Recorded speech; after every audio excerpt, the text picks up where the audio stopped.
My wedding is in 2 weeks and I'm in deep trouble. I literally need to get this off my chest, or I'm going to lose my mind. My fiancée Sarah is 28 years old. I'm 34. We've been together for about 6 years, engaged for 1 year. Our wedding is scheduled for 2 weeks from now, and I've just witnessed something that makes me think I'm about to make the biggest mistake of my life. Tonight was one of those rare evenings when Sarah and I got to relax at home. Sarah was cooking dinner in the kitchen while I was out in the yard working on one of my projects. We live in a house with a yard, and I've been building a fire pit that we plan to use this autumn. As usually happens during physical work, I got thirsty and went inside to get some water. I saw Sarah in the kitchen cooking dinner and talking on speakerphone at the same time. I immediately recognized the other voice. It was Marty, the husband of Sarah's sister Evelyn. That's when my brain started to short-circuit. Marty asked Sarah where her sister Evelyn was, because he'd been trying to reach her and she wasn't answering calls or messages. And then I heard Sarah say, "She just left our place. She should be home in half an hour." I should note that Evelyn and Marty have been married for 5 years. I didn't immediately register what she had just said. I walked into the kitchen, grabbed a glass, and asked Sarah who had called. She said, "Marty, he was looking for Evie." I noticed she was typing something on her phone, so I asked what she was writing. She replied, "I'm texting Evie to let her know Marty was looking for her." I poured myself some water, sat down, took a sip, and only then did my brain start working properly. First, I heard Sarah tell Marty that Evelyn had been here. But Evelyn had not been here. The last time we saw her was yesterday, when she came over to help Sarah with the final wedding preparations. Second, why was Sarah texting Evelyn and expecting a response, when I'd clearly just heard Marty say that Evelyn wasn't answering his messages? And finally, why on earth was Sarah telling Marty that Evelyn would be home in 30 minutes? Either Sarah knew where Evelyn was, in which case, why lie, or she was texting Evelyn right in front of me to get her to hurry home. The only conclusion I could reach was that Sarah was lying to Marty about her sister's whereabouts and very likely warning Evelyn that Marty expected her home within the half hour. I probably spent the next 5 hours coming up with various explanations for this behavior, ranging from plausible to absolutely horrifying, and running them all through my head. I desperately wanted to ask Sarah about it, but at the same time, if what I was thinking was actually happening, I doubted I'd get an honest answer. And then, about an hour ago, something happened. I woke up around 1 a.m. to use the bathroom and couldn't resist the temptation to check Sarah's phone. We both know each other's passcodes, so it wasn't difficult. I took her phone, went to the bathroom, and unlocked it. And yes, it was exactly what I feared. Probably what many of you have already guessed. Sarah's sister Evelyn has been cheating on her husband for about 6 months, with a coworker, and Sarah has been helping her cover it up the entire time. There are literally hundreds of messages where they discuss it, talk about this coworker, describe their physical relationship, and say genuinely humiliating things about Marty, things that are most likely unfair. All of it disgusted me. And my future wife has been participating in all of this without a shred of guilt. I took screenshots of the entire conversation, put the phone back, and went to my home office to sit down and write all of this on the internet, just to avoid screaming in despair. I'm completely, 100% stuck. I cannot marry Sarah. I simply cannot. I cannot think of a single reasonable justification for what she did, helping her sister hide an affair while causing pain not only to Marty, but to their 2-year-old daughter as well. On the other hand, my family, Sarah, and her family have invested enormous amounts of money into a wedding that is supposed to happen in 2 weeks. There is no way to recover all of that money. On top of that, I feel like a complete fool. How could I not have seen what kind of person this woman is? And what the hell am I supposed to do now? I cannot marry her, that much is certain. But I still want to. She's beautiful, fun, kind, and I thought we had a bright future ahead of us. She has never done anything wrong to me. But now I can't look at her the way I used to. It's like a giant black stain on a beautiful painting. I just don't know how I could have been so wrong about her. And I absolutely don't want to do what needs to be done. Right now I feel like I'm going to be sick, or I'm going to break something. Short update 1. Guys, you don't need to convince me not to marry Sarah. That's obvious, the wedding is cancelled. I'm just trying to figure out my next steps and gather the courage to follow through. There's incredible pressure on me from all sides, but I won't crack. I just really don't want to deal with the aftermath, and I'm a little angry that I ended up in this situation. Short update 2. It's 5 a.m. I have work in 3 hours. I've been up after just a couple hours of sleep. I'm going to shower and head to work a little early, to avoid running into Sarah and to give myself time to think things through. Short update 3. I got to the office around 7 a.m. No one else was in yet, so I decided to let off some steam and called my brother. He lives in Australia, so it was already evening there, and he'd just put his kids to bed. It was hard telling him all this, knowing he spent a huge amount of money on flights for himself and his family to come to my wedding. But being the older brother he is, he didn't mention that once, he just supported me. He made a great observation. In summary, you deal with liars and fraudsters at work every day, so it makes sense that you wouldn't want that at home. He's absolutely right, and now I understand why I'm reacting so strongly to Sarah's involvement in this deception. He also had a good idea. He and his family had planned to travel to Florida to see the sights and visit national parks. Now I'm joining them. Sarah and I had planned to spend our honeymoon there, and we'd even planned to meet up briefly with my brother and his family. I've simply rebooking my ticket to my sister or another family member. Right now I'm just running on caffeine, cup after cup, and trying to distract myself until I find the courage to tell Marty what I know. Short update 4. I just had the morning meeting. My stomach is churning from having drunk about 2 liters of coffee since this morning, and I absolutely cannot focus. I feel like I won't be able to get anything done until I tell Marty what I know. So I've decided to take a sick day and drive to his house. If he's not home, I'll call and try to meet up with him. Marty is a teacher, but he's currently not working, while Evelyn works 9 to 5, same as me, so the odds are in my favor. Wish me luck. Short update 5. I got to Marty's house a little after 10 a.m. He had just put his daughter down for a nap, and we had a long, and honestly, very difficult, conversation in the kitchen. He'd already had suspicions for a couple of months, but Evelyn had been very good at covering her tracks, obviously with Sarah's help and that of a few mutual friends. Unfortunately, I don't have the entire 6 months of messages, only a few dozen screenshots that I'd sent to myself from Sarah's phone. I forwarded everything I had to him and offered to help however I could. I'm an analyst in the Special Investigations Unit at an insurance company. I deal with workers' compensation fraud, so I know a few things and have a few skills. So right now I'm sitting at Marty's kitchen table with my laptop, trying to dig up any information I can. Tonight I have to talk to Sarah and let friends and family know the wedding is cancelled. As for the honeymoon, I've managed to rebook most of it, although I ran into some issues with Sarah's ticket because she had booked it under her maiden name, and our carrier has rules about name changes. They did allow me to cancel and get a partial refund, and then rebook it for my sister, who'll be heading to Florida with her 2 brothers and niece in a couple of weeks.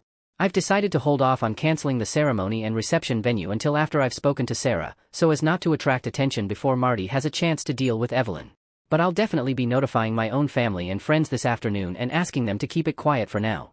I'm also in a frantic rush to cancel everything I can and heading to the bank to open a new account and sort out my payments.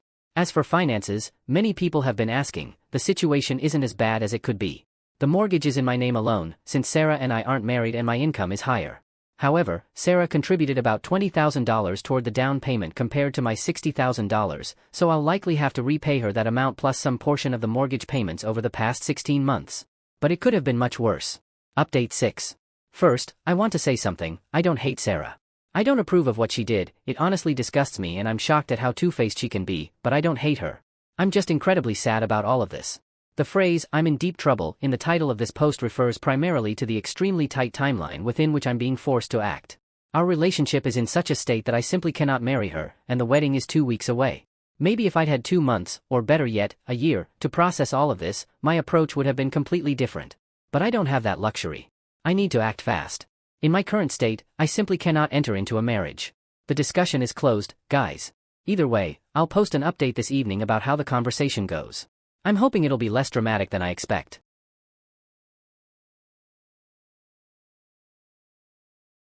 Short update 7. It's about 8:30 p.m. and I'm writing this from my buddy Mark's place. He's a former colleague who works in the same field as me.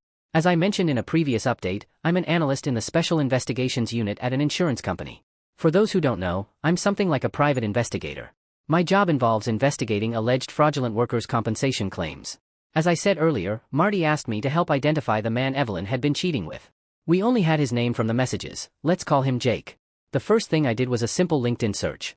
I tried to find the guy through Evelyn's contacts, but that came up empty, which struck me as odd.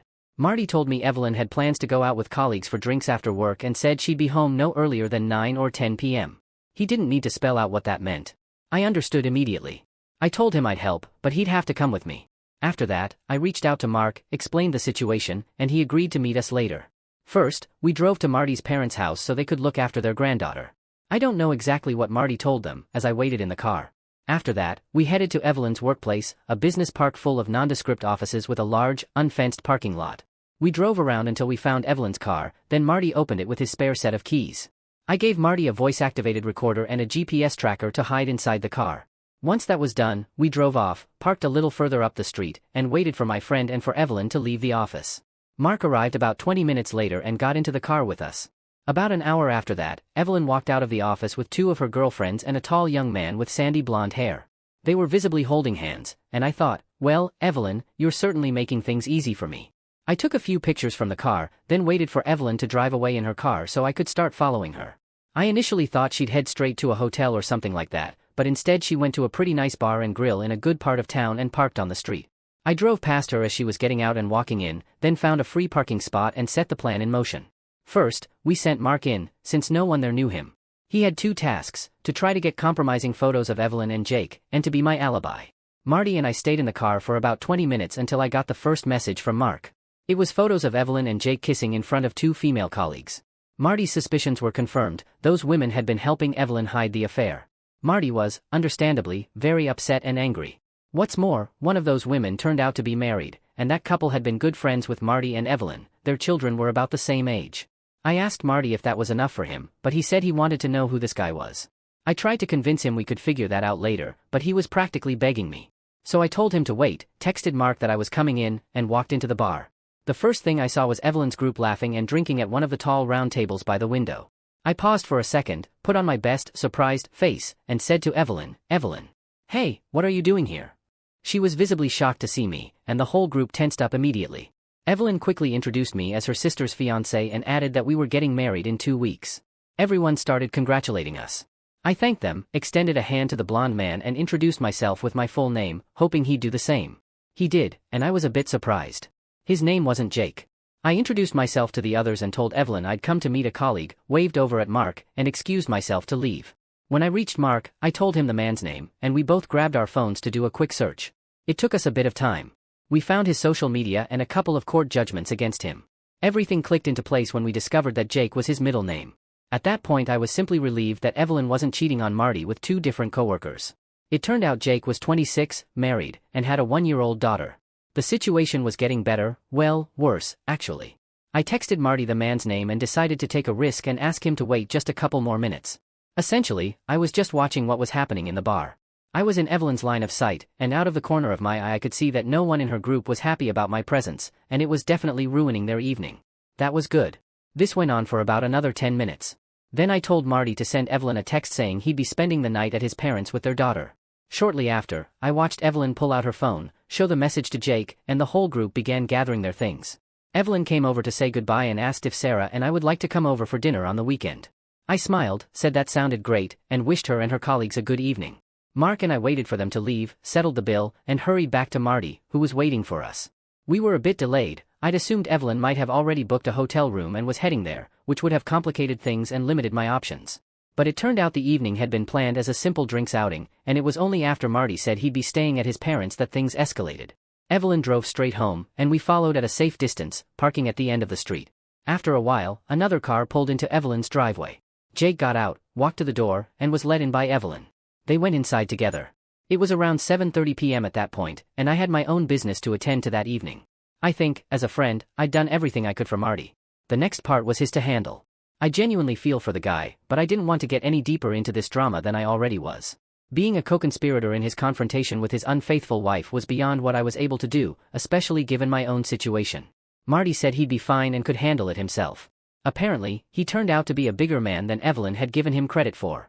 He retrieved my equipment from Evelyn's car, and we said our goodbyes. That was nearly 2 hours ago. I got one message from Marty saying that things were over and he was heading to his parents', but my phone hasn't been blowing up with messages, so I don't know exactly what's happening right now. As for me, I'm sitting at Mark's place. I think my part in Marty's story is over. If he was smart and took my advice, he recorded everything on his phone when he went into the house. I'll find out later. Either way, my main task right now is to go home and tell Sarah the wedding is off. She will almost certainly take this very badly. It can't go any other way. But as I've said, I simply cannot marry her. I don't know what our future holds, or whether we'll stay together or not. But the wedding is definitely not happening anytime soon. One more thing, for those who keep asking why I didn't talk to Sarah first, why I didn't confront her directly, are you kidding me? She coolly and blatantly lied to Marty's face, a man she's known for about 10 years and supposedly considers a wonderful husband and father. Maybe you're naive enough to think that someone who lies that cold-bloodedly to someone close to them will suddenly tell you the truth. But that's not me. Up until this point, I had no reason to doubt Sarah or distrust her. But she showed me exactly who she was, right in front of my eyes. Was I supposed to just look the other way, or trust that she'd be honest with me? I think you don't understand what it's like to have your entire perception of a person change in an instant. It's disorienting. And, honestly, it causes a kind of panic. I'm actually impressed that I managed to stay calm and follow my instincts instead of confronting her with accusations on the spot, because that calm is what led me to the truth. She could very easily have lied to me and then deleted those messages. And if she had, I never would have known about those awful things she said. I never would have seen how two-faced and vile she can be. And I never would have realized how little I actually knew her. I'm heading home to talk to Sarah. I'll update later to let you know the outcome. Don't expect anything good. Short update 8. Well, I talked to Sarah last night. It was absolute madness. I'm honestly burned out, still exhausted, and I slept until almost 11 a.m. Sleep deprivation is very real. I know everyone is hungry for updates, but despite the fact that this is a kind of therapy for me, I am completely drained. It's a professional habit, the result of all the endless, detail-filled reports I write. I'll give a brief summary and promise a more detailed update later. In short, I came home to talk to Sarah about canceling the wedding and found her comforting someone on the couch. I didn't turn around and walk away. Words were exchanged. There were tears. People got angry. The police were called. I passed out and slept for about 10 hours. My phone is literally burning right now with missed calls. If it vibrates one more time, I'm going to bring it to Evelyn's office and charge $10 a minute for her to sit on it. The situation is extremely uncertain right now. I have a lot to do today. My family already knew what was happening, I told them last night, but today I need to reach out to friends and start dealing with other things. A few things I want to clarify, in response to comments on the previous post. First, I am not James Bond. I'm the guy who follows a disabled construction worker to his Zumba class or his skydiving lesson. I've been doing this for about 5 years and I'm fairly good at it. Nothing I did went beyond a $50 GPS tracker from Amazon and a little bit of social engineering. You'd be surprised how far social engineering alone can take you. Second, I am removing myself from Marty's investigation from this point forward. Whatever Marty decides to do with the information he has, including contacting Jake's wife, is his business. I'm not going to wade any further into that mess than I already have. Marty is a good friend, but right now my own little world is falling apart, and now that my moral outrage has stopped distracting me, it's becoming a much heavier weight than I anticipated. Third, I am not an aspiring screenwriter or novelist. I do, however, write a tremendous amount of reports. You have no idea how much of my life is actually spent in front of a laptop. For every hour of fieldwork, there are probably 10 hours of paperwork or research. Fourth, you're right, I made a mistake by leaving Marty to handle things on his own. I had no real fear that Marty would do something foolish, but I didn't think through the risks he might face. That was a personal error. It's not that I didn't care, it's that I tend to assume people will handle situations the same way I would, and therefore I didn't ask myself the questions I should have. I know this is a flaw of mine. I'm working on it. But emotionally, I'm not in the best place right now, so my emotional intelligence in this situation was low. Finally, to the people saying, you don't know the whole story, what if Marty was abusive? No, friend, you don't know the whole story. I do. I read 6 months of messages. I know why Evelyn did what she did. I know how she speaks about Marty. I know that my former fiancé enabled all of it. And I know that played a large role in how I acted over the last day and a half. Believe me, if Sarah had done anything differently, anything other than egg Evelyn on and encourage her, none of us would be here. But she did. So here we are. I'll have more details in a few days. Full update 1, 5 days later. Here's where things get strange. I left Mark's place quite late that evening. Sarah already knew I'd been discussing things with him, though she had no idea those things concerned her sister's affair. Still, it was very late, mostly because I was trying to summon the courage to go home and face her. After 2 or 3 motivational speeches from Mark, I finally got up, texted Sarah that I was on my way home, and got in the car. As I already mentioned in my last update, I was very surprised when I arrived, because walking into the house, I saw Evelyn crying on the couch next to Sarah. I hadn't noticed Evelyn's car in the driveway when I pulled up, so this was the last thing I expected. I froze for a moment and nearly turned around and walked back out. This was nothing like how I'd imagined the conversation going, and I knew Evelyn's presence would make an already terrible situation a million times worse. Still, I had a schedule I wanted to keep. I needed to notify friends, cancel the wedding arrangements, and the imaginary clock was ticking in my head. When I walked in, both Sarah and Evelyn looked up at me, but no flood of accusations followed. I simply looked at them with raised eyebrows and a silent question. A couple of seconds passed. Evelyn kept crying, Sarah kept comforting her. I let the awkward silence hang in the air for about half a minute while I thought about what to do. It seemed Marty hadn't mentioned my involvement in uncovering Evelyn's affair. I decided to play dumb, not because I had some particular plan, but to see how Sarah would react. I sat down in the armchair, put my laptop bag down, and pulled out my phone, pretending to look at something. What's going on? I asked. Evelyn kept crying. Sarah looked at me and said, Marty is divorcing Evie. Well, yes, I already knew that. I decided to ask the obvious follow-up, why? Sarah stopped patting Evelyn on the back for a moment and looked at me. I could almost see her face tighten. Imagine the expression a 5-year-old makes when forced to eat broccoli or spinach. Evelyn glanced at Sarah, a loaded pause hung in the air, and Sarah finally said, she cheated on him. I'll admit, that answer knocked the ground right out from under me. It was absolutely not what I was expecting. Of course, more cynical readers might think, well, now that it's all come out, there's no point hiding anything anymore. And yes, that's true. But she also could have easily pretended not to know, or phrased it differently, like, Marty accused Evie of cheating, instead of actually confirming that it happened. Maybe I'm splitting hairs, but my work trains me to pay attention not just to what people say, but to how they say it. Evelyn clearly didn't appreciate that. She sort of collapsed back on the couch with a strange mix of a sigh and a sob. I wanted to press further, to see this through, but I hesitated. Sarah probably interpreted that as shock, and in some sense she was right. Did you know? I asked. Sarah said nothing. She just nodded, continuing to stroke her sister's shoulder. Without thinking, I asked the obvious follow-up, for how long? Her answer came far more easily than I expected. 6 months. I was stunned by how readily she admitted it. Evelyn was too. She pulled Sarah's hand away from her shoulder, and it seemed even Sarah was somewhat taken aback by having said it out loud. I leaned back in the chair and rubbed my face. It was time to rip the bandage off.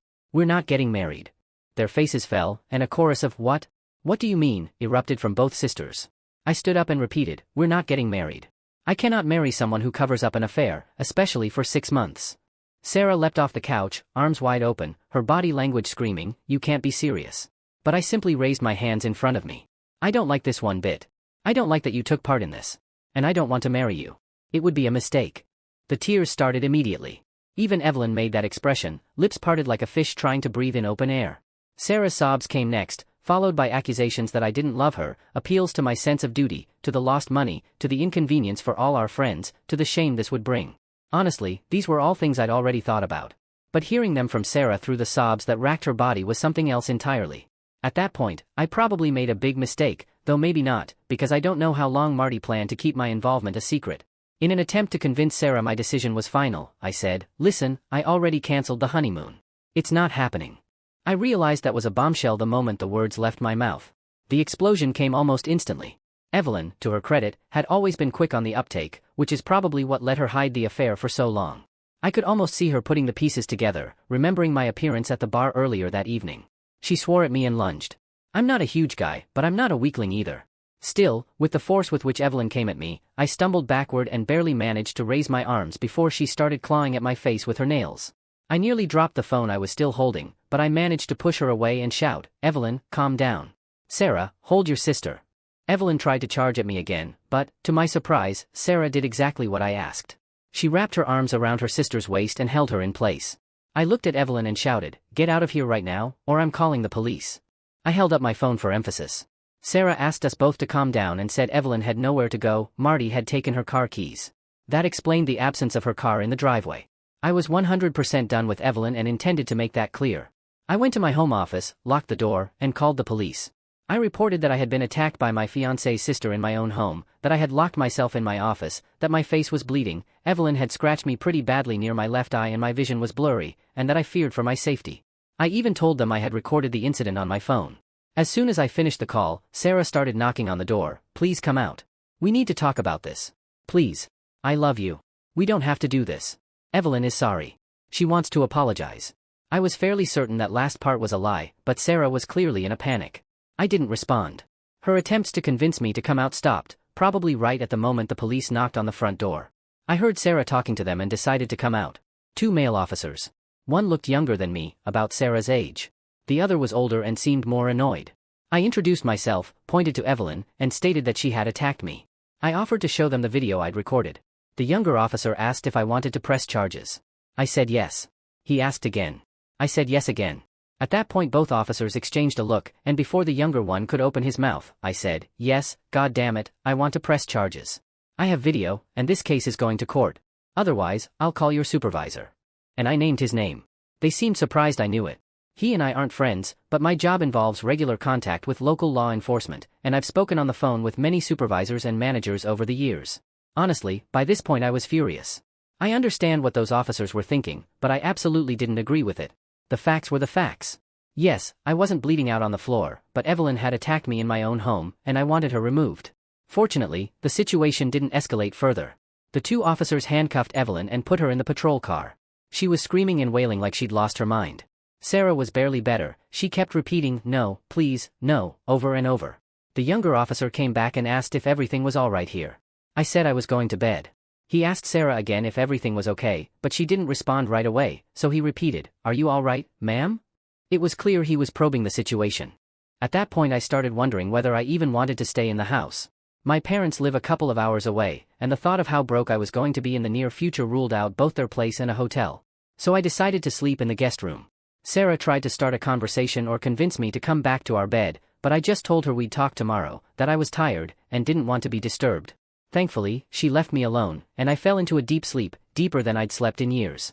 The next day was, without question, the strangest day of my life. I woke up at 11 a.m. Sarah was still home and had apparently spent the entire morning cleaning the house top to bottom.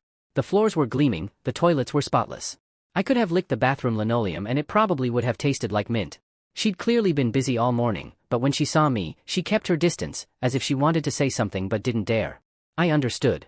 The previous night had been traumatic for everyone, and she was probably confused. Had I cancelled the wedding in the heat of the moment? Did I mean it? Was I very angry at her? I took a deep breath and told her we needed to finish the conversation. She tried to sit next to me on the couch. I thought about asking her to move, but didn't. We weren't getting married, but that didn't mean I had to act like I hated her. Because honestly, I didn't. I was disappointed in her. Some of the things I'd read in her messages with her sister had disgusted me deeply. But we were both in pain, and I didn't want to make things worse or push us to a point where everything became even harder. It took Sarah a real while to fully grasp that the wedding was cancelled. She took it very hard. She started losing her breath several times. I was holding up better, only because it was my decision and I'd had more time to come to terms with it. Eventually she asked the serious question, what happens to us? I know a lot of people will judge me for what I'm about to say, especially those readers who think that any mistake in a relationship is grounds for burning it to the ground. But the truth is, I had no answer for Sarah in that moment. I simply didn't know. And I told her that. I said I had read those messages, and they had shown me a side of her I didn't know existed. I said I was no longer sure I could trust her, or our relationship. I couldn't understand why she had supported Evelyn in humiliating Marty, and even joined in and encouraged it. She couldn't explain it either. She just said she'd gotten caught up in it and felt she had to take her sister's side. I told her that a good sister is one who helps you stay on the right track, not one who gives you the green light to be a terrible person. She agreed with me and said she'd try to do better. But she added that Evelyn had always been the leader, and she had always been the follower, ever since childhood. I get it. I have an older brother too, though I'm more independent, and he's lived on the other side of the planet for the last 18 years. We only see each other at Thanksgiving or Christmas every now and then. Maybe I had an advantage over Sarah because my older brother is a decent person, while Evelyn is, frankly, a terrible one. And then I got my second enormous shock in the past 48 hours. Sarah told me this wasn't fair. This isn't fair. What isn't fair? I asked. You sexted that influencer wife Mandy on Instagram last year, and I got through that. It hurt me so much, but I got through it. Why can't you get through this? What? What is she even talking about? Who is Mandy? I genuinely had no idea. I asked her if she was high or having a breakdown. Okay, that was harsh of me. But I absolutely had not been sexting any influencer on Instagram. I started protesting, louder and louder. Sarah was screaming at me through tears, claiming she had seen messages last year but decided not to make a scene because I had stopped. Apparently she had been checking my social media through the home computer while I was at work. That must have been incredibly boring, because my accounts have nothing but family and a couple of work friends. I tried to explain this to her and offered to let her log into all my accounts and check for herself. But she called me a liar, a pervert, and God knows what else, and started throwing things at me. The situation was spiraling out of control. I told her that if she threw one more thing, I'd call the police and have her removed from the house like her sister. She cursed at me and stormed off to the bedroom, slamming the door. At this point I was so confused I didn't know what to think. I went to my office, turned on the computer, and Googled bimbo wife Mandy. Of course, she has an Instagram, a Twitter, a Reddit, and naturally, an OnlyFans. I clicked on one of the Instagram links, and what do I see? A post featuring an extremely curvaceous woman who seemed to be defying the laws of physics. And, guess where she's from? Australia. Well, friends, remember what I said about my brother?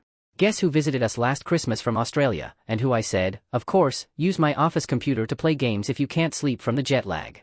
As far as I can tell, my brother, after his wife and kids had gone to bed, would get on Instagram, or OnlyFans, or somewhere similar, and was probably paying money to chat with this woman. What a wonderful fellow. Right now I desperately want to call my brother, not only to confirm my suspicions, but to give him a piece of my mind. But it's 2 or 3 in the morning over there, so that'll have to wait. And here I am, going completely insane trying to sort out how I feel. It feels like I've been betrayed by everyone around me. For a moment I tried to connect what Sarah saw on my brother's activity with her own behavior in the Evelyn situation. But no matter how hard I tried, the logic didn't hold up. Maybe Sarah is more patient or forgiving than I am, and that's why she didn't expose me when she saw the messages. But I wish she had talked to me then. That would have given me the chance to clearly state where I stand on things like that and show her how I would have handled it. Maybe it would have influenced her behavior later. Or maybe it wouldn't have changed anything. I don't know. All I know is that my post is turning into a novel, and I've spent nearly all morning pouring my heart out instead of getting things done. I feel much better having done it, but there are probably 2 or 3 more posts needed to fully tell this story. One thing I can say for certain, my relationships with my closest family members are now strained in very different ways. My parents are generally supportive of me, but that's becoming less visible as the reality of the financial losses starts to weigh on them. Yes, the wedding is still cancelled, that was essentially guaranteed from the start. Sarah's parents, on the other hand, are very angry, and I'm sure they're currently sticking pins into a voodoo doll in my likeness. As for Evelyn, for those curious, she's no longer in jail. Sarah bailed her out, which I did yell at her about, calling her a slave to her sister. That seemed to hit a nerve, because Sarah wrote me a 20-page letter about how her sister had bullied her throughout childhood. I've read it twice and I regret that we never discussed this at any other point in the last 6 years. Things might have been different. I don't know. Either way, if anyone is still interested in this story, the final chapter is coming in a day or 2. And maybe a short post after the date of the cancelled wedding passes. Full update 2 days later. This update took longer than I originally planned. A lot has happened over the past couple of days, which kept me very busy, and it was only this afternoon that I found a bit of free time to sit down and write everything out. Before getting to the main point, I want to clarify a few things in response to comments on the previous post. I'll try to be brief. First, I know very little about what is currently happening with Marty's divorce, except that, as far as I know, he is still planning to divorce Evelyn. Obviously, no papers have been filed yet, but his intention is clear. Also, I am not in a position to give Marty legal advice, help him figure out what to do next, contact Jake's wife, or anything like that. Marty is an adult and can handle things his own way. My role as a friend is simply to support him and offer advice if he asks. Second, this post is not some kind of hidden advertisement for an OnlyFans creator. Also, given how popular this post has become, it's not surprising that bimbo wife Mandy has been following the story and noticed her name. And yes, I did actually speak with her. She turned out to be quite helpful and assisted me in confirming a few things. As a person, she seems perfectly pleasant. But guys, there are no romantic intentions here whatsoever. Mandy is married and apparently very happily so for nearly 2 decades. I think the username Bimbo Wife Mandy should have been a clue. Frankly, for a regular insurance guy like me, she's way out of my league. Seriously. So, with that out of the way, on to the update. Last time I left off at the point where I suspected my brother had used my home computer to chat with Mandy. But it was the middle of the night where he was, and I couldn't reach him. I'm the kind of person who, when faced with a problem, needs to actively solve it, which is great for my career but maddening in situations like this. So I decided to take a deep breath, set it aside until a better time, and deal with other things first. The first priority was reaching out to everyone on my guest list that I hadn't already notified about the cancellation. As you may recall, I'd already told my parents and asked them to inform our relatives. But the full guest list was only with me and Sarah, so the rest was up to me. Out of respect for my friends, I decided to call rather than text. But this may have been a mistake, because every call turned into a long explanation of why I was canceling the wedding. Yes, I could have made up some excuse, but I wanted people to understand this wasn't just a whim. That mattered to me, not only for my own reputation, but to show respect for those who had agreed to come and support Sarah and me as a couple. As a result, I didn't finish calling everyone until late evening, which meant it was already morning in Australia. I knew what I had to do, but I wanted to prepare myself first. So I paused, went to the kitchen, and made myself a sandwich. I noticed Sarah wasn't home. I didn't know when she'd left. I sat down to eat and thought about how to handle the situation with my brother. Let's call him Carl. Carl and I have always been fairly close, despite being 13 years apart in age. He was something of a half-parent figure to me growing up, always making time for his little brother even when other teenagers would have avoided that like the plague. He always seemed incredibly mature and wise. In short, I've always had a great deal of respect for him. I was still trying to come to terms with the idea that my brother had been engaging in sexual messaging from my house with a woman who was not his wife. I needed to decide how to handle this. Having a conversation with him was the obvious step, but given how broken my relationship with Sarah was, I didn't know whether getting his confession just to clear my own name was worth it, or whether there was anything left to salvage in terms of basic decency. At the very least, I owed it to him to confront him about it and push him to stop treating his wife that way. But I wasn't sure whether I should tell his wife, let's call her Karen. That would depend on what he told me, and whether I believed him. I finished my sandwich, got on Facebook, and video called Carl. He works mostly from home due to the nature of his IT job, so he's almost always available. Today was no exception. He answered after 1 or 2 rings. We greeted each other, exchanged pleasantries, and then I just came out with it, had he been chatting with women online from my computer when he stayed with us? Carl's face fell. He leaned to the side, moving out of the camera frame, obviously closing the door to his office. Yes, he said. Why? I quietly swore under my breath and explained to Carl that Sarah thought I had been flirting with women online, because he'd used my computer. I said I didn't appreciate taking the fall for him, and I asked him directly whether Karen knew about it. He hesitated for a few seconds, stumbling over his words, then looked a little sheepish and said, "No, Karen doesn't know, and he'd prefer to keep it that way." He explained that their relationship had been quite strained since their youngest child was born 4 years ago, mainly in terms of their intimate life. Carl has always been a fairly private person, especially when it comes to personal details, at least that's how he's always been around his younger brother. But this time he just laid it all out. Things had been bad. He was tired of being constantly rejected. Karen was always exhausted, no matter what he did or how much he helped around the house. Eventually, it led to psychological blocks for him. Even on the rare occasions when Karen was willing, things went poorly. He said, "No matter how many socks I picked up, how much laundry I did, how many dishes I washed, or how much time I spent with the kids, nothing changed. There was just no intimacy." His "working late in the office," he made air quotes when he said it, had gradually evolved into a fairly serious addiction to sites like OnlyFans, and given the relative privacy of his home office, the situation quickly got out of hand. I asked whether he was still doing it. He swore he wasn't. On the surface, I believed him. Carl seemed sincere. But I had a nagging feeling that something wasn't quite right. Maybe it was the fact that I'd been lied to so many times recently that I was starting to doubt even my own brother, who had always been a model of integrity to me. I hated that feeling. The problem was now fairly complex. If I wanted to clear my own name, I needed to get my brother to admit to Sarah that it was him. But if he did, there was no guarantee Sarah wouldn't retaliate by telling Karen. Personally, I thought Karen deserved to know, but on the other hand, I wasn't sure I was comfortable potentially destroying my brother's marriage. I didn't have an immediate answer. But I strongly urged Carl to tell his wife and to go to couples therapy. He said they'd already been attending therapy for the past 6 months. That had helped somewhat, but what had really helped Carl was a prescription for Viagra. I literally choked on my water and sprayed my computer screen. He explained that they were now intentionally making time for each other, at least a couple of times a week, and the Viagra had resolved his anxiety around the psychological issues he'd developed. Now they both looked forward to putting the kids to bed.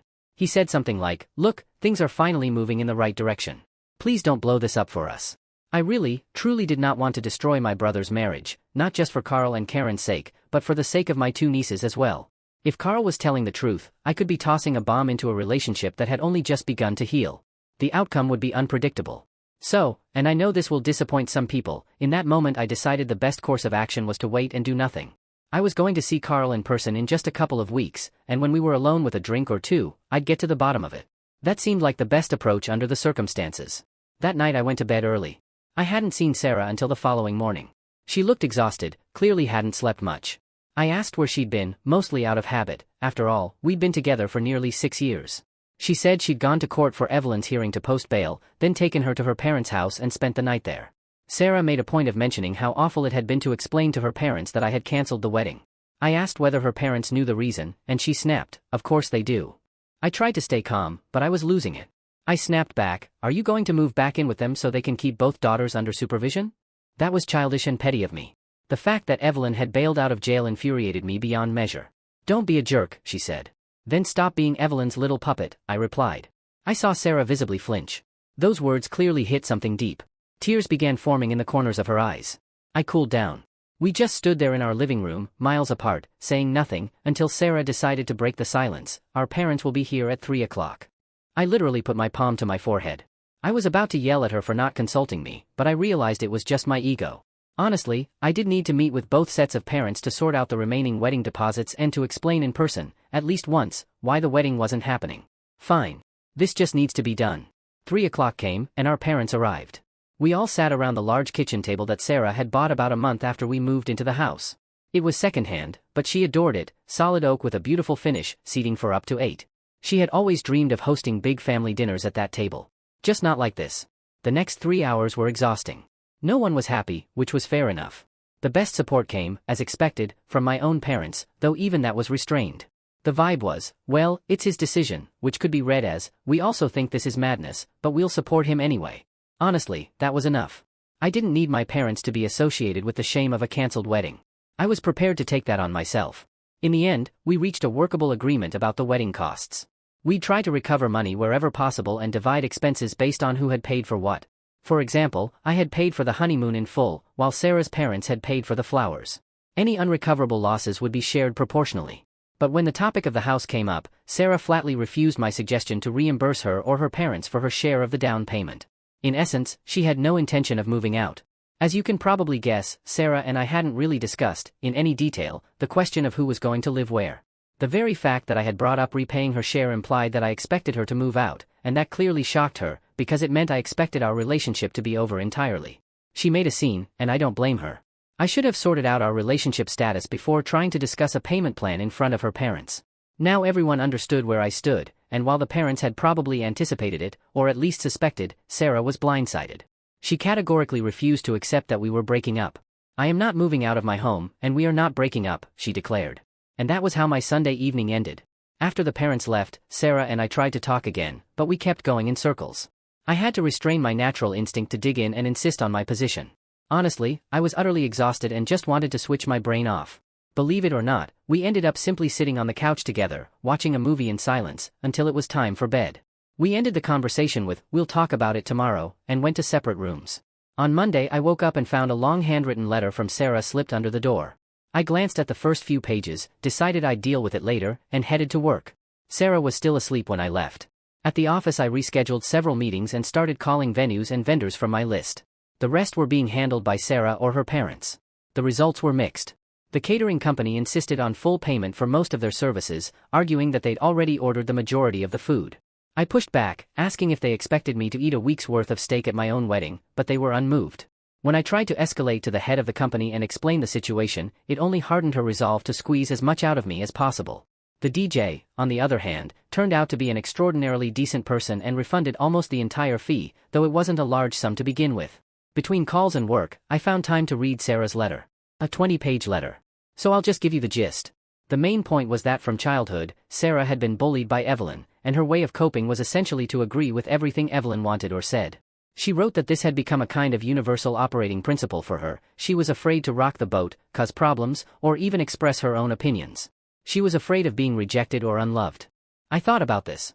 Because honestly, if I look at our relationship more critically, Sarah may have been a little too perfect. What do I mean? She never argued with me, never put her own plans ahead of mine, never strongly objected to anything I wanted to do. She was always helpful and always played the compliant, accommodating role in our relationship. In 6 years, we didn't have a single argument, not even over small things. She might sound like the dream girlfriend, until she stops being that. I couldn't shake the feeling that Sarah had a deep insecurity and a compulsive need to please people. Viewed through that lens, a lot of things made sense.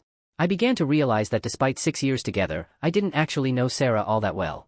It was as though she had constructed an image of herself, a mirror, really, reflecting back what she thought people wanted to see.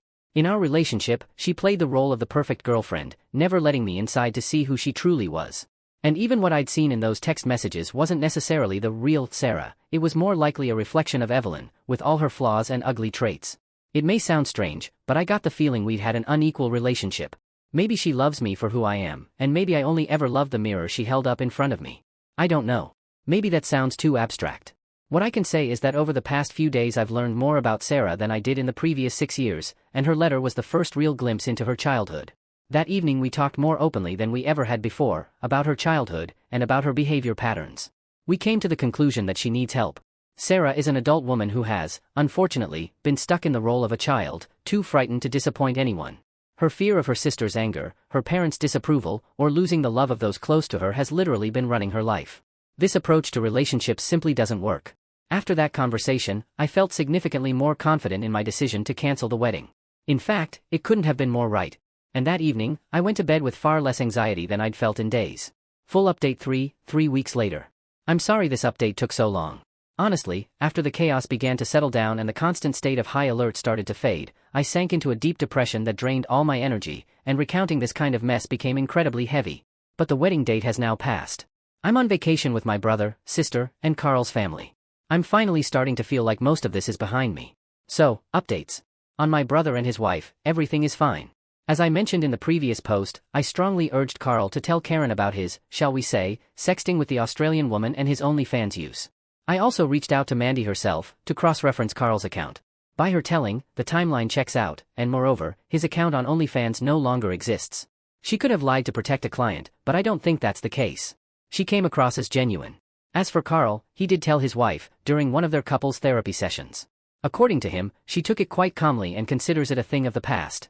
I spoke with Karen personally last week and asked if she was genuinely okay. Her response, loosely paraphrased, "We're not as perfect as you think. We both watch adult content, and I see what Carl did as something similar to that. It's not like he was planning to run away with her." I asked how she'd feel if he'd visited an escort, which is legal in their country. She said that would be unacceptable, but he hadn't done that. They have clear, shared boundaries, which happen to be different from mine and from what many people online think. And judging by what I heard from their hotel room last night, they're doing just fine. The intimacy problem has been fully resolved. Overall, I think I made the right call in giving Carl the space to handle things himself, despite the criticism I received. I firmly believe the situation with my brother and the situation with Evelyn are completely different. I don't consider flirting with a professional adult content creator to be infidelity. And what I chose to do does not in any way resemble what Sarah did. As I've said before, she didn't just cover up a real affair, she actively participated in humiliating Marty and said things I won't repeat here. That's what drove my decision. On the wedding, not much to add. Sarah, our families, and I all took significant financial losses, as expected. The catering company that had ordered all the food was given a choice: refund a larger sum of money, or hand over the food. They chose the latter. So my parents now have a very large amount of frozen steak, chicken, and fish, which they've apparently been giving away to anyone who'll take it. The wedding gifts that were mailed in from distant relatives are sitting at my house while we figure out how to return them. In general, the date just passed. For the sake of everyone's mental health, Sarah and I spent the day apart. On Marty and Evelyn, this is not something that will be resolved quickly. Marty is definitively divorcing Evelyn, but she's making the process difficult, pleading with him to reconsider. On top of that, the new school year is starting soon and Marty will be going back to teaching instead of spending every day with their daughter. Despite some pressure from commenters, Marty chose not to make a scene at Evelyn's workplace, even though he probably could have gotten both of them fired, since it became clear they had been using work trips for their meetups at company expense. He also waited a long time before contacting Jake's wife, more on that in a moment. I had dinner with Marty at a small bar near my office the other evening, and he filled me in on several things. During the divorce process, Evelyn sent him a long letter begging for another chance. In it, she confessed to a number of things even Sarah hadn't known about. It turned out this wasn't the first time Evelyn had cheated on Marty. She had been unfaithful when they were first dating, and again shortly after their wedding. We were both stunned. Why marry someone you're cheating on? No offense to Marty, but he's not wealthy or a celebrity, just a mildly unusual but perfectly decent schoolteacher. If Evelyn wasn't happy with that, she simply shouldn't have married him. The letter completely blew my mind. That said, Marty wasn't impressed by the letter. I shared some of what Sarah had told me about growing up with Evelyn, and we both came to the same conclusion: Evelyn is a manipulator. She will do whatever she wants, use people however she sees fit, and never think about the consequences for others, because she's always confident she can manipulate her way out of any situation. The letter was, in all likelihood, her last attempt to appear sincere in his eyes. Too late. Marty also told me that a couple of weeks earlier, he had finally contacted Jake's wife. When I asked why he'd waited so long, he said he wanted to make sure it wouldn't affect his divorce proceedings. I didn't love that answer, but I understood it. He said she was a kind woman who was absolutely shocked when presented with the evidence, the photos from the bar, the video from the house. She'd been completely unaware, too caught up with their young child to notice the signs. Marty said it was painful to have to tell her, but added that if the roles were reversed, he'd want to know. I could only agree. He doesn't know whether she'll file for divorce, but his impression was that she'd try to keep the marriage together for the sake of their young child. I asked Marty if he wanted to do anything to Jake directly. He just waved it off, saying any move against Jake would only make life harder for his wife and child, and he'd rather just move on. I understand, but I'll admit, I don't think I'd be capable of the same restraint in his position. On Sarah and me, I know this update isn't going to satisfy everyone, neither those who wanted me to cut her out of my life entirely, nor those who wanted me to forgive her and blame everything on the sister. The truth is, beyond the lying and the cover-up, what shocked me most was the content of those messages. I'm not going to share them or debate them, I'll just say it was enough to make me fundamentally reconsider Sarah's character. And that's what I've been doing ever since. This doesn't mean we're back together, not in the way we were before. But it doesn't mean I've closed the door on this relationship completely, either. I'm developing a much clearer picture of who Sarah actually is, which parts of her are genuine, and which are the facade she built to keep people happy, including her sister. Understanding where this all began, in her family and her childhood, has helped enormously. Sarah is actively seeking help to work through it. I appreciate that. And despite everything, despite my disgust at certain things she did, I genuinely respect how she handled herself the night she was sitting on our couch with Evelyn. She didn't lie to me. She didn't try to minimize her role. She actually admitted what she'd done, knowing full well it would reflect badly on her. Remember, at that point she had no idea I'd already seen her messages with Evelyn. She could easily have tried to downplay her involvement. She didn't. That means something to me. And it's why I'm considering turning the page, rather than closing the book entirely. To be clear, this is not a victory for Team Forgive Her. I haven't forgiven her. And our situation is very different now.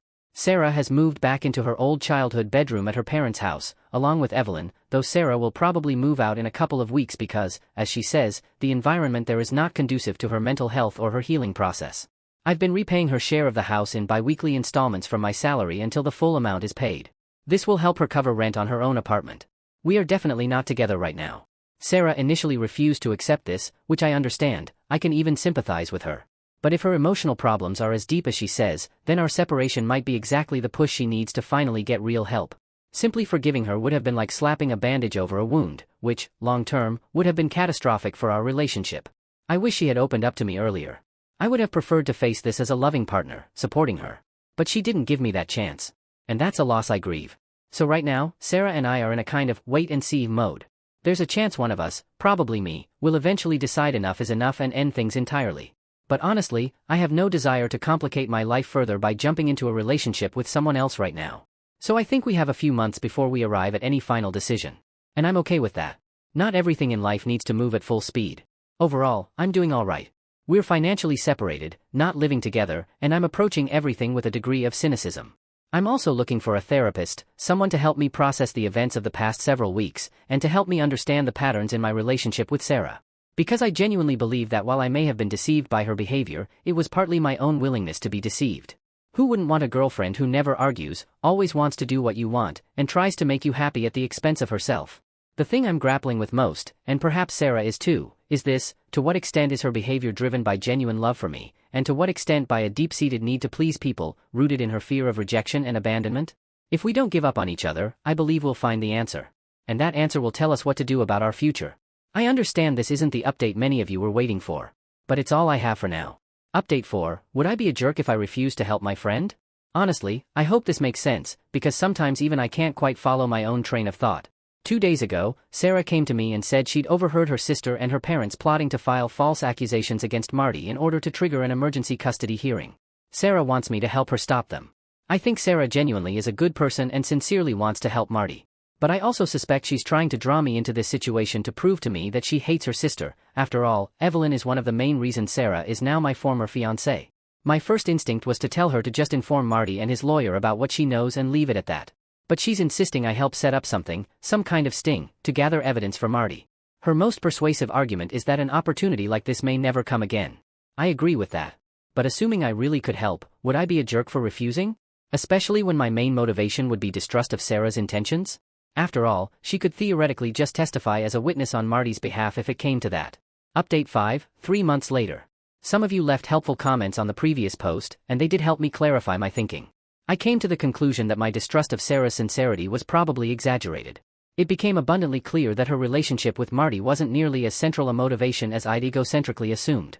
She had, and still has, a deeply entrenched resentment toward her sister. She felt terrible not only about her role in the Marty situation, but about the ripple effects on her 3-year-old niece. Add years of family resentment on top of that, and I think she was ready to do virtually anything to get back at Evelyn.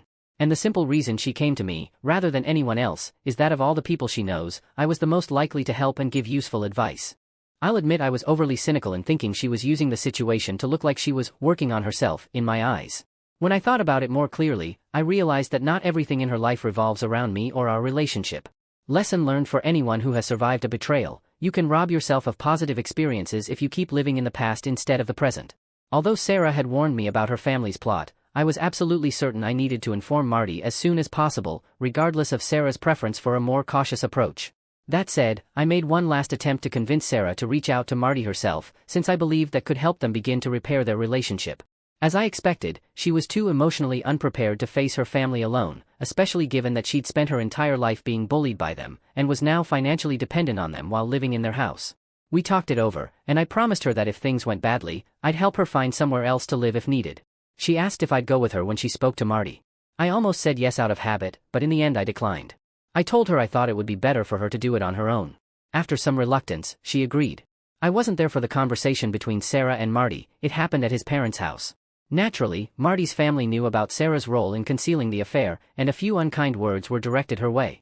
Fair enough. Sarah told Marty about the plot, and they immediately called his lawyer. Despite all the drama that preceded it, the meeting was over fairly quickly. However, Sarah mentioned that she was deeply grateful that Marty allowed her to play with her niece for a bit. He didn't have to do that. But it meant the world to her. I could literally hear the sadness in her voice. And for a moment, I thought, maybe Sarah is carrying far too much responsibility for actions ultimately committed by someone else, her sister. Several weeks passed. My help with Sarah's housing situation wasn't needed in the end. She managed to find her own apartment shortly after our conversation. On my end, I accelerated the repayments of her share of the house by a couple of weeks to help her with the first month's rent. Shortly after she moved out from her parents, Evelyn made her move. I won't go into the details of what Evelyn accused Marty of. But it was so vile that, in prison, people get killed for things like this, if they're actually guilty. I was genuinely shocked when I heard it, because despite everything, I had never thought Evelyn capable of something like this. Neither had her own parents, apparently, who seemed to support the accusation nonetheless. An emergency custody hearing was held before a judge that same day. When the accusations were presented, Marty's attorney produced a notarized statement from Sarah describing the plot, along with a recorded interview of her on a USB drive. I'd have loved to say that Evelyn ended up in jail, run out of town, or punished in some fitting way, but the truth is nothing has been fully resolved. Some charges have been filed against her for this stunt, but I don't know the details. She'll probably get off lightly, otherwise our prisons would be overflowing with vindictive divorcing spouses. Nevertheless, the custody hearing went badly for Evelyn. A court order was issued granting Marty primary custody, with Evelyn only permitted to see their daughter in the presence of a court-appointed supervisor. This order will remain in effect until the divorce is finalized, which may be soon, because after this disaster, Evelyn's enthusiasm for dragging things out seems to have evaporated. Marty said her attorney reached out to discuss a possible settlement. That's a positive sign. As you might imagine, Sarah is now essentially persona non grata in her own family, and that's unlikely to change even as the holidays approach. She knew this would probably happen when she made her statement. She said she was prepared for it. But even though her family had treated her as an afterthought her entire life, I can see how much the estrangement hurts her. She tries to laugh it off, but I can tell she's still struggling. Now, many of you will probably be unhappy with what I'm about to say, but I somewhat impulsively offered to use some of my accumulated airline miles and take Sarah with me to Australia to visit my brother and his family. Honestly, I didn't expect her to say yes, because she's a teacher and school isn't on break yet. But she surprised me. My brother has a fairly large property in the countryside with several bungalows on it. Yesterday we cleared out the snakes, and now Sarah and I are neighbors of sorts, looking forward to a very different kind of Christmas. Our relationship is still, it's complicated, hence the separate bungalows. But I have to say, overall I'm feeling much better about where things are headed. My main issue with Sarah, the reason I cancelled the wedding, was that I couldn't understand how she could behave the way she did with her sister. Now, knowing the full history of their relationship, and watching her burn that bridge with the fury of 1,000 suns, I find it very hard to keep seriously worrying about Evelyn's influence on her. That said, things are moving slowly between us. Honestly, we're in a kind of strange, exclusive, platonic relationship right now. I know that can't last forever. Sarah has made it clear she wants to be with me. But I'm more cautious. It's not that I don't love her, that was never the problem. And it's not that I don't trust her, most of the reasons I felt that way have been resolved, like a tumor that's been removed. The issue is that I'm not sure what trajectory I want for this relationship. I have no desire to rush back to the altar, and I think most of my friends would stop speaking to me if I did, given that I just called off a wedding a few months ago. Sarah knows this. And even if she tells me that marriage doesn't matter to her, I can't shake the feeling that it actually does. I think the relationship that led Sarah and me toward marriage is gone, it belongs to the past. Maybe we'll build something new that eventually points in the same direction. But right now, I'm not even sure that's what I want. And it's not only about Sarah, it's about relationships in general. Witnessing so much relational wreckage in the past several months has left a bad taste in my mouth when it comes to the whole institution of marriage. Infidelity, emotional deception, pain, it all feels like too much to even think about right now. Whatever our future looks like, it has to account for these feelings. And I want to make sure I'm not simply wasting her time. Short update, something I didn't know before. Today Sarah told me something I hadn't known, but which I think is quite relevant to everything. During the week after they learned about Evelyn's planned false accusations, Marty had his and Evelyn's daughter evaluated by 2 separate psychologists. In the process, some things came to light. It turned out that the child had walked in on Evelyn and her lover several times, at their own home. Evelyn had been giving the little girl ice cream to keep her quiet. Marty's lawyer read a passage from one of the psychology sessions aloud in court. I'll only say that the phrase big wee wee was used. The poor child never deserved a mother like this. Now the fact that Evelyn can only see her daughter under court supervision makes complete sense. Sarah says it seems the little girl simply witnessed them a few times but wasn't directly harmed by Jake in any way. Still, I think Evelyn is in very serious trouble. I'm honestly surprised her parents haven't thrown her out of the house yet. Update 6 months later, the divorce is final. Hello, everyone. I decided to at least clarify a few of the most frequently asked questions. First, Marty and Evelyn are officially divorced. It took just over a year to finalize, but despite all of Evelyn's delays and antics, that's fairly standard for our state. Marty was awarded primary custody of their daughter, a small victory, all things considered, especially given how these cases typically go. But honestly, Evelyn largely cornered herself. Marty's lawyer made a significant impression in court with the false accusation incident, the children's psychology reports, and the fact that Marty already had custody. He and his daughter had been living with his parents ever since he filed for divorce. The judge felt it made sense to leave things as they were. The financial fallout wasn't catastrophic. The house was sold, and Marty received a slightly larger share than Evelyn in lieu of child support. That's that. I had dinner with Marty at a small bar near my office, and he thanked me again for my help and said many kind things about Sarah, which I truly appreciated. She really has been a wonderful aunt to his daughter and spends a lot of time with the little girl. I didn't mention to him that this is partly because Sarah has no opportunity to see her niece when Evelyn has custody. The sisters still haven't spoken. I think he already knows. One interesting thing came up over dinner. Marty mentioned that during the divorce proceedings, Evelyn sent him a long letter begging for another chance. In it, she confessed to things even Sarah had never known. It turned out this wasn't her first affair. She had cheated on Marty while they were still dating, and again shortly after their wedding. We were both floored. Why marry someone you're already cheating on? No offense to Marty, but he's not a wealthy man or a celebrity, just a somewhat unusual but perfectly decent schoolteacher. If Evelyn wasn't satisfied with that, she simply shouldn't have married him. Marty and I both came to the conclusion that at her core, Evelyn is a manipulator. She does what she wants, uses people however she likes, and never considers the consequences for others, because she's always confident she can manipulate her way out of the fallout. The letter, in our view, was simply her final attempt to appear genuinely remorseful in his eyes. Too late. Second, Marty also told me that a couple of weeks earlier, he had finally contacted Jake's wife. When I asked why he'd waited so long, he said he wanted to make sure it wouldn't interfere with the divorce. I didn't particularly like that reasoning, but I understood it. He said she turned out to be a kind woman who was completely shocked when Marty presented the evidence, the bar photos, the footage from inside the house. She'd had absolutely no idea. Too busy with their young child. Marty said it was painful to have to tell her, but that if the roles were reversed, he'd want to know. I agreed. He doesn't know whether she'll file for divorce, but his impression was that she'd try to hold the marriage together for the sake of the baby. I asked Marty if he wanted any kind of payback against Jake. He just shrugged it off, saying any action against Jake would only make life harder for his wife and child, and he'd rather just move on. I understand. I'd probably feel differently in his position. But Jake most likely has enough problems of his own right now. On Sarah and me. We had a wonderful trip to Australia. The weather was warm but mild for Christmas. We spent a lot of time on the beach and with my nieces. Sarah, being a primary school teacher, is simply incredible with children. Watching her with my nieces was a genuine joy. Overall, it was a genuinely wonderful time for both of us. Being somewhere else together, away from everything, helped us focus on the present rather than the past. Many of the issues that had felt so intractable became significantly less significant.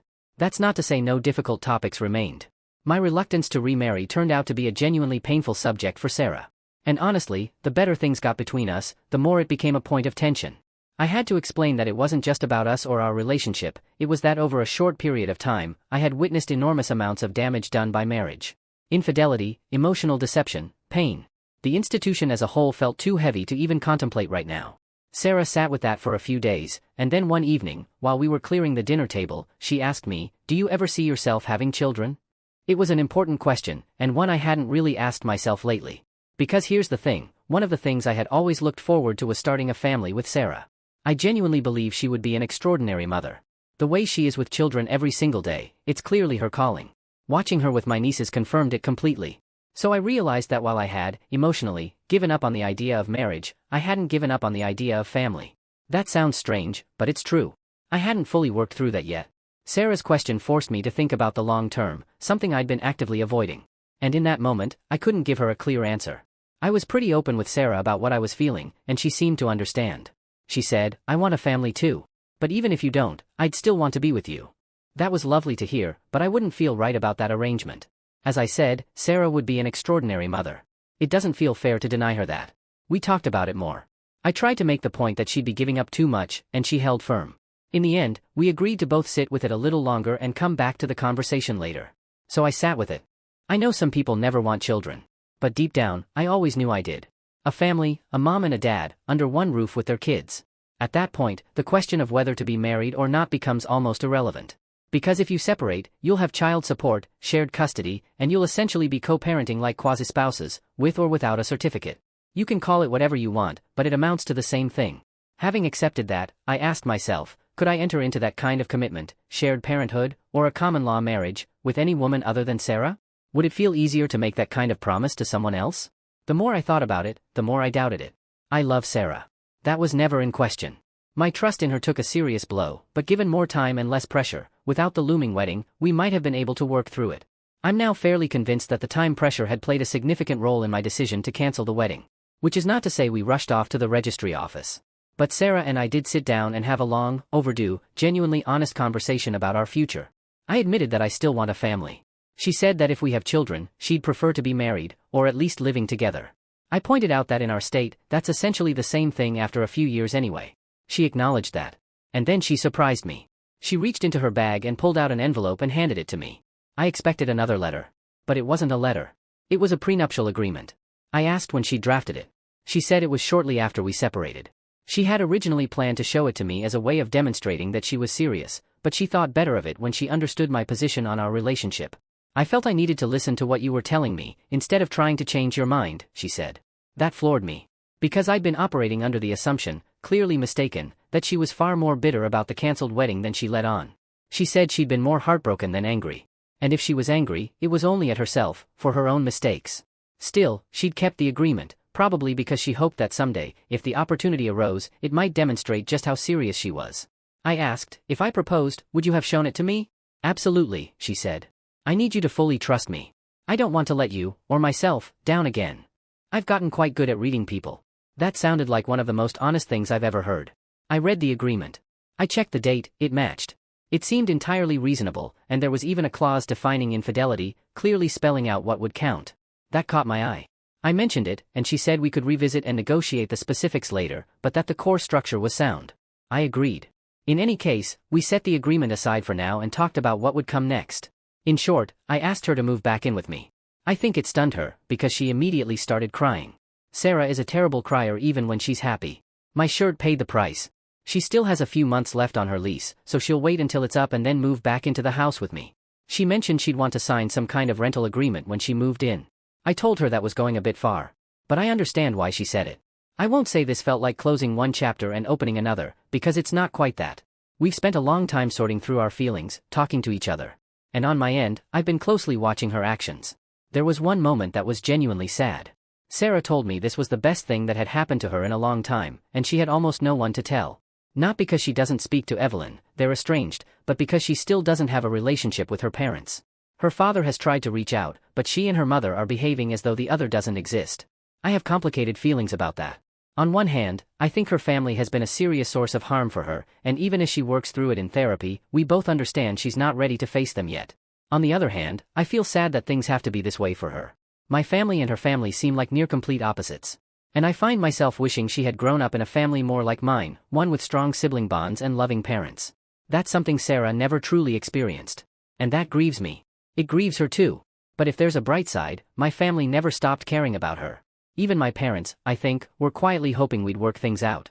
Overall, and despite everything, I have to say that our relationship now is much stronger than it was before I canceled the wedding. We understand each other far better. And Sarah, over the past year, has shown genuine and significant emotional growth. God. An entire year has passed. It still doesn't feel real. But I'm glad to be leaving it behind. I feel like Sarah and I are moving in the right direction again. P.S. For those who are curious, I'm planning to finally finish building the fire pit this year. There's still time to get it done before summer ends, and I'd really love to spend some warm evenings by the fire out back with Sarah, my former fiancée and current girlfriend, all rolled into one.